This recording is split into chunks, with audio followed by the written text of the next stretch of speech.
శ్రీ గురుభ్యో నమ శ్రీమాత్రే నమ ఐబిఎం భక్తి ఛానల్ ప్రేక్షకులకి నమస్కారం. ఎప్పుడైనా మనం ఆలయానికి వెళ్ళినప్పుడు కానీ తీర్థయాత్రలకు వెళ్ళినప్పుడు కానీ నెలసరి వస్తే ఏం చేయాలి మహిళలకి?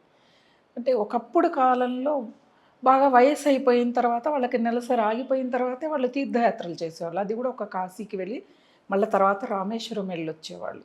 ఎక్కువగా తీర్థయాత్రలు చేసేవాళ్ళు కాదు. దాదాపు ఒక 25, 30 ఏళ్ల నుంచి ఎక్కువగా తీర్థయాత్రలు చేసేవాళ్ళు ఎక్కువైపోయారు. ఒకటి మన ఆహారపు అలవాట్లు, మనకున్న ఆలోచన విధానమో తెలీదు కానీ మనకి నెలసరి అనేది సక్రమంగా రావట్లేదు.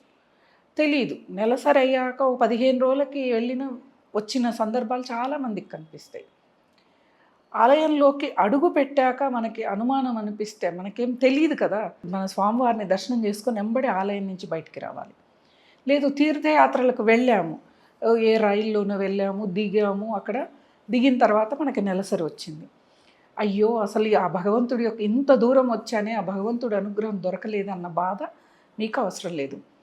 అందరితో పాటు మీరు కొంచెం దూరంని అంటే వాళ్ళు ఆలయం లోపలికి వెళ్ళే వాళ్ళకి కొంచెం దూరంగా ఉంటూ వాళ్ళ వెనకాలే వెళ్ళి ఆలయ పరిసర ప్రాంతాల్లో మీరు నించొని ఆ భగవంతుని ప్రార్థించినా కానీ మీకు ఆ ఫలితం అనేది దక్కుతుంది. ఆలయంలోకి వెళ్ళే ప్రయత్నం చేయకండి. ఆలయం ముందు నిలబడి భగవంతుని చూసే ప్రయత్నం చేయకండి. ఎందుకంటే ఆలయం అనేది ఒక స్పిరిచువల్ మ్యాగ్నెటిక్ పవర్తో కూడుకొని ఉంటుంది. అది మన శరీరంలో ఆ సమయంలో ఉన్న ఇబ్బంది ఉంటుంది కదా, అది పెరుగుద్ది. ఆ మ్యాగ్నెటిక్ సిస్టమ్ అలా ఉంటుంది.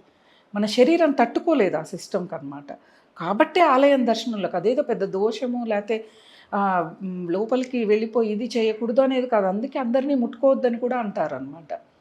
ఎవరు ఎక్కడ మహిళలకు వచ్చే ఈ నెలసరి మీద కానీ ఏ దాన్ని కూడా ఎక్కడ తప్పు పట్టలేదు, మనం తప్పుగా తీసుకుంటున్నాం. అందుకే 3 రోజుల పాటు ప్రత్యేకంగా సపరేట్గా ఉంచి వాళ్ళకి విశ్రాంతినిచ్చేవాళ్ళు.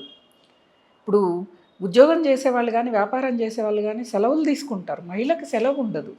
ఆదివారం వచ్చినా, పండగలు వచ్చినా, ఇంట్లో చుట్టాలు వచ్చినా, ఏ రోజైనా వాళ్ళకి పని ఉంటుంది. కనీసం ఈ నెలసరి వచ్చినప్పుడైనా వాళ్ళకి విశ్రాంతి అవసరం. ఆ సమయంలో హార్మోన్ ఇన్బ్యాలెన్స్ ఉంటుంది, పని చేయలేరు.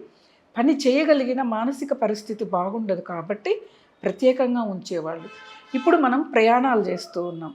ప్రయాణాల్లో బస్సులు మనకి బ్రేక్స్ వస్తాయి, సడన్గా బ్రేక్ వేయాల్సి వస్తుంది.